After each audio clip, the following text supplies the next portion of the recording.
66 million years ago, the Cretaceous server was at its peak. Evolution had spent 150 million years perfecting the ultimate builds. We had 80-ton sauropods that could shake the earth and 12,000-pound bite-force predators that ruled the forests.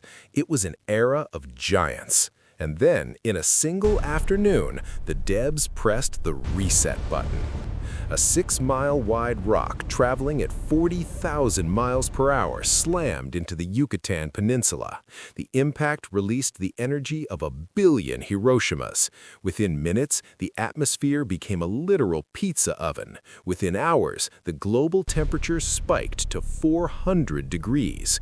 Within weeks, the soot and sulfur blocked out the sun, plunging the world into a nuclear winter that lasted for years.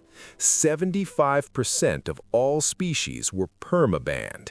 If you were big, if you were specialized, or if you relied on a complex food chain, you were deleted. But while the T-Rex and the Alamosaurus were failing their survival checks, a few select builds were quietly tanking the apocalypse. These aren't just survivors, they are the ultimate winners of the game of life. Today, we're looking at 5 animals that stared down the asteroid and are still alive today. Animal number 1, the crocodilians, the cow-level campers. If you want to survive a global firestorm, it helps to be a low-profile camper. Crocodilians, crocodiles, alligators, and caimans have been using the same basic blueprint since the Triassic. They're essentially the legacy players who found a strategy that never goes out of style. When the asteroid hit, the surface of the Earth became an inferno. If you were on land, you were cooked. But water is an incredible thermal insulator. The ancestors of the modern crocodile simply submerged. They stayed at the bottom of riverbeds and swamps, shielded from the initial heat pulse that wiped out the dinosaurs. But surviving the fire was only stage 1. Stage 2 was the Great Starvation. With no sunlight, plants died. With no plants, herbivores died. With no herbivores, the big predators died. So how did a 1,000-pound crocodile survive? The answer is metabolic efficiency. A crocodile can lower its heart rate to just 2 or 3 beats per minute. They can sit in the mud and go up to a full year without a single meal, while a T-Rex needed hundreds of thousands of calories a day just to maintain its internal temperature. The crocodile just turned its engine off. It waited for the world to stop burning and the new meta to begin. They didn't win through strength, they won through patience. Animal number 2, the sharks, the deep-sea glitch. While the land was turning into a charcoal pit, the deep ocean was a sanctuary, specifically for the shark. Sharks have survived 5, count 'em, 5 mass extinctions. They've seen the rise and fall of everything from the trilobites to the megalodon. The reason sharks survived the KT extinction is a deep-sea glitch. When the asteroid caused the oceanic food web to collapse near the surface, the deep-sea sharks, like the cow shark, the frilled shark, and the goblin shark, didn't even notice. In the deep ocean, life isn't powered by the sun. It's powered by marine snow, the organic debris that falls from the surface. While the surface was a graveyard of dead plankton and scorched whales, the deep-sea sharks were already living in a world of darkness and scarcity. They were already pre-adapted for an apocalypse. They didn't need a stable ecosystem. They just needed to be the most efficient scavengers in the dark. They are the ultimate proof that sometimes the best way to win the game is to stay out of the lobby entirely. Animal number 3, the platypus. The most confusing build in the game.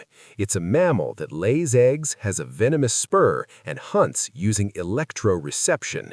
It looks like a creature made from the leftover parts of other animals, but this randomized gear is exactly why it's still here. The ancestors of the platypus, known as monotremes, were small, burrowing, and lived near freshwater systems. In the aftermath of the asteroid, burrowing was the S-tier survival trait. Being underground meant being shielded from the radiation and the heat. But the real pro move was their diet. While the rest of the world was fighting over the last scraps of meat or leaves, the platypus was eating insects, larvae, and freshwater crustaceans at the bottom of streams. Freshwater ecosystems actually recovered faster than land-based ones because they relied on detritus, decaying organic matter, which there was plenty of after the extinction.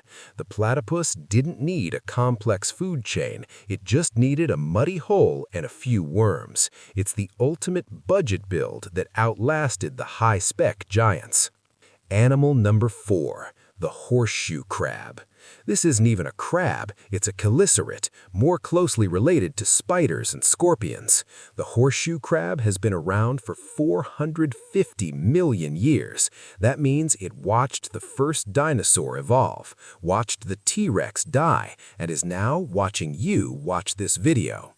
Their survival strategy is overwhelming defense. Their blood is literally cheat code material. It's blue because it's copper-based, and it contains a chemical called LAL that traps bacteria and toxins instantly.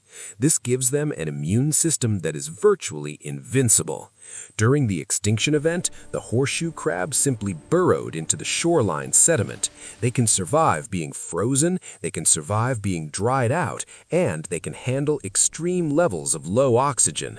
The asteroid was just a minor inconvenience for these guys. They are the tanks of the animal kingdom. Low speed, low damage, but infinite health. They didn't adapt to the new world. They simply refused to die with the old one.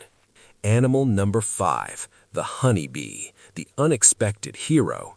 Finally, we have the most fragile-looking survivor, the honeybee. You'd think an insect that relies entirely on flowers would be the first to go when the sun goes dark, but the honeybee is a tactical genius. Recent studies suggest that because bees could enter a state of dormancy and lived in protected hives, often in trees or underground, they managed to bridge the multi-year gap when no plants were growing. They were the preppers of the Cretaceous. They had stored food, they had climate-controlled shelters, and they had a social structure that allowed them to reboot their population as soon as the first disaster plants, like ferns and hardy weeds, started to bloom. They are the reason our modern world exists. Without the bees surviving that rock, 80% of the plants we see today would never have evolved. They are the support class that kept the planet's oxygen cycle running. The T-Rex was built for a world of abundance. It was built to be a king. But in the apocalypse, being a king is a death sentence. The survivors weren't the strongest or the fastest. They were the ones who could live on nothing, hide in the dark, and wait out the storm. The asteroid didn't just end the age of dinosaurs. It proved that in the game of life, overpowered builds are vulnerable, and budget builds are eternal. Thanks for watching Things Unexplained. Until next time, stay curious.